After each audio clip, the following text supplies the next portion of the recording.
और यूक्रेन के खार्किव में जारी बमबारी की वजह से खाने पीने की चीजों से भारी भरा एक गोदाम तबाह हो गया और बताया गया कि उस गोदाम से जरूरतमंदों तक खाने का सामान पहुंचाया जा रहा था। लेकिन रूसी बमबारी की वजह से सब कुछ तबाह हो गया, जिसका एक वीडियो भी सामने आया जिसमें बमबारी के बाद वहां से आग की लपटें उठती हुई दिखाई दी। इसके तुरंत बाद राहत और बचाव दल के लोगों ने मोर्चा संभाल लिया और गोदाम में लगी आग को बुझाने में जुट गए। उन्होंने लगातार पानी की बौछार की, जिससे आग तो काबू में आ गई, लेकिन उससे उठने वाले धुएं की वजह से वहां पर थोड़ी देर के लिए अंधेरा छा गया।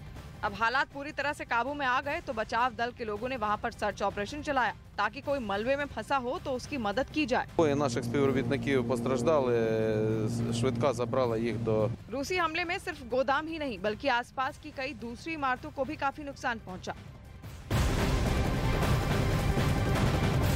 और इस बीच एक और बड़ी खबर सामने आ रही है। यूक्रेन के खार्किव में रूस और यूक्रेन की सेना के बीच भीषण जंग लगातार जारी है। इसी बीच खार्किव में रूस की सेना की गाड़ी पर यूक्रेनी सैनिक ने गोलीबारी की है, जिसमें ड्राइवर की मौत हो गई है। इसके बाद गाड़ी एक पोल से जा टकराई, जिसकी तस्वीर भी सामने आई है। वीडियो खार्किव का आप देख रहे हैं। यहाँ पर ये रूसी गाड़ी आगे बढ़ रही थी, लेकिन अचानक इस पर बमबारी की जाती है, जिसके बाद गाड़ी डिसबैलेंस होती है और भीतर बैठे ड्राइवर की भी मौत की खबर है और साथ साथ पोल से जा टकराती है ये गाड़ी। आप तस्वीरों के जरिए अंदाजा लगा सकते होंगे। धुआं उठता हुआ पीछे से आप देख रहे हैं। और एक और बड़ी खबर निकलकर यहाँ पर सामने आ रही है। यूक्रेनी सेना की ओर से एक वीडियो जारी किया गया है। कीव जाने वाले रास्ते में रूसी सेना की पोस्ट को उड़ाने का दावा किया गया है। यूक्रेन की सेना ने वीडियो जारी कर बताया कि रूस की सेना को सपोर्ट देने वाली पोस्ट को धमाका कर उड़ा दिया गया है, जिसके बाद पोस्ट से काला धुआं आसमान में उड़ता हुआ साफ दिखाई दिया।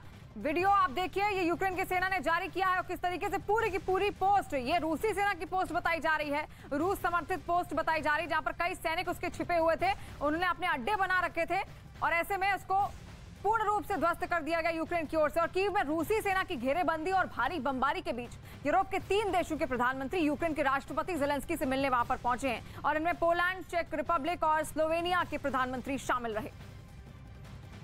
पोलैंड से कई घंटों का ट्रेन का सफर तय कर कीव पहुंचे और इस लंबी यात्रा को उन्होंने इस बात का संकेत बताया कि यूक्रेन के ज्यादातर इलाकों का नियंत्रण अब भी ज़ेलेंस्की के हाथों में है। यही नहीं, रूसी सेना की ओर से लगातार हो रही बमबारी के बावजूद उन्होंने कीव में करीब 3 घंटे तक ज़ेलेंस्की के साथ बैठक की और रूस के खिलाफ जंग में उन्हें समर्थन देने का ऐलान किया, जिसके लिए ज़ेलेंस्की ने भी उनका आभार जताया। पोलैंड, चेक रिपब्लिक और स्लोवेनिया के प्रधानमंत्रियों ने अपने कीव दौरे को यूरोपियन यूनियन का मिशन बताया। हालांकि यूरोपियन यूनियन के अधिकारियों ने इससे पल्ला झाड़ने में देर नहीं लगाई और उनके इस दौरे के निजी होने की बात कही। उतार दिया है जिसने यूक्रेन की नाक में दम करके रखा हुआ है। अमेरिका का दावा है कि यूक्रेन के ठिकानों को तबाह करने के लिए रूस रहस्यमयी डार्ट मिसाइलें दाग रहा है। डार्ट नाम इसलिए क्योंकि वो दिखने में किसी डार्ट की तरह ही है। सोशल मीडिया पर तो रूस के इस खुफिया हथियार की तस्वीरें काफी वायरल हैं, जिनमें करीब 1 फुट लंबे इस हथियार का आगे का हिस्सा सफेद और पिछला हिस्सा नारंगी नजर आया। रूस ने अपनी Iskander M short range ballistic मिसाइलें दागकर यूक्रेन के पसीने छुड़ाए हुए हैं। ये भी खबर है कि यूक्रेन के एयर डिफेंस सिस्टम इस्कंदर मिसाइलों को इंटरसेप्ट ही नहीं कर पा रहे हैं। ऐसे में इन डार्ट मिसाइलों की तस्वीरें सामने आने के बाद रक्षा विशेषज्ञों का दावा है कि यही वो हथियार हैं जो यूक्रेन के एयर डिफेंस से रूस की इस्कंदर मिसाइलों को बचा रहे हैं, क्योंकि ये हथियार एयर डिफेंस सिस्टम को ही कंफ्यूज कर देते हैं। बताया गया कि रूस की इस्कंदर मिसाइलें यूक्रेन में डार्ट जैसे दिखने वाले रॉकेट नुमा हथियार छोड़ रही हैं। यह हथियार ऐसा रेडियो सिग्नल पैदा करता है कि यूक्रेन के रडार ही गच्चा खा जाते हैं। एयर डिफेंस सिस्टम रूस के खुफिया हथियार को ही अपनी तरफ आता मुख्य हथियार मान लेता है। इससे होता क्या है कि असली दुश्मन यानी कि इस्कंदर मिसाइल रडार से बच जाती है और यूक्रेन पर कहर ढा देती है।